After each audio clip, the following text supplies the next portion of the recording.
সম্মানিত দর্শক, আসসালামু আলাইকুম রহমতুল্লাহ। কথা বলছি হজ্জে উমরা সম্পর্কে। বড় হজ যেটা, সেটা কিন্তু সবার জন্য বাধ্যতামূলক না।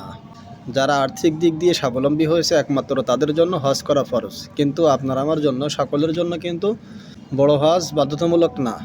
তবে আপনি মন চাইলে ছোট হজ যেটা হজ্জে উমরা, সেটা কিন্তু আপনি বছরের যে কোনো সময় করে আপনি ঘুরে আসতে পারেন, হজ্জে উমরা করতে পারেন। আমরা সাধারণত আমাদের পরিবারে পারিবারিকভাবে একটু সুখে থাকার জন্য, স্ত্রীদেরকে একটু প্রশান্তি দেওয়ার জন্য আমরা আমাদের স্ত্রীদেরকে বিভিন্ন সময় বিভিন্ন পার্কে, বিভিন্ন জায়গায় ঘুরতে নিয়ে যাই।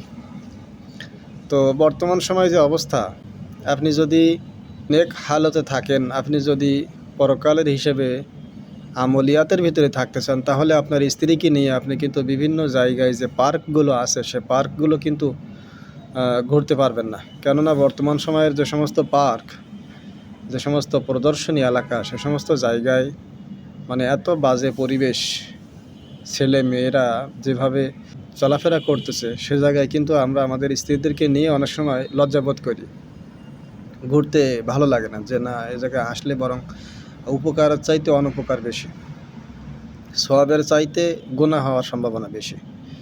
যে কারণে আমরা একটু চেষ্টা করতে পারি যে আমাদের স্ত্রীদেরকে, আমি ওমরা করবো ইনশাল্লাহ, সাথে সাথে আমার স্ত্রীকেও ওমরার সঙ্গী হিসেবে নিয়ে যাব ইনশাল্লাহ। এমনও হতে পারে যে বিয়ের যেমন মোহরানা আদায় করা ফরজ, হাক্কানি আলেম ওলামা অনেকভাবে ফতোয়া দিয়েছেন যে যদি স্বামী অসমর্থবান হয়, বর্তমান সময় তো আসলে দেনমোহর তো চাপিয়ে দেওয়া হয়, মোহর আদায় করা প্রত্যেকটা পুরুষের জন্য ফরজ, কিন্তু বর্তমান সময়ে তো বিয়ের সময় চাপাই দেওয়া হয়। কেন চাপাই দেওয়া হয়? অনেকে বিশ্বাস করে পারে না। বিয়ে তো আসলে সংসার জিনিসটা তো বিশ্বাসের উপরই টিকে থাকে। তারপরেও মেয়ে পক্ষরা বর্তমান সময়ে বিশ্বাস করতে পারে না, যে কারণে 1 লাখ, 2 লাখ, 5 লাখ, 7 লাখ বিভিন্নভাবে পুরুষের উপরে চাপিয়ে দেয়। এটা আসলে ইসলামিকভাবে ঠিক না। ইসলামিকভাবে একটা সীমাবদ্ধ আছে। যেমন তখনকার সময় ছিল যে 10 দিরহাম সর্বনিম্ন, কিন্তু ফাতেমা রাদিয়াল্লাহু তাআলা আনহাকে রাসূলুল্লাহ সাল্লাল্লাহু আলাইহি ওয়াসাল্লামের মেয়েকে বিবাহ দিয়েছিল 400 দিরহাম।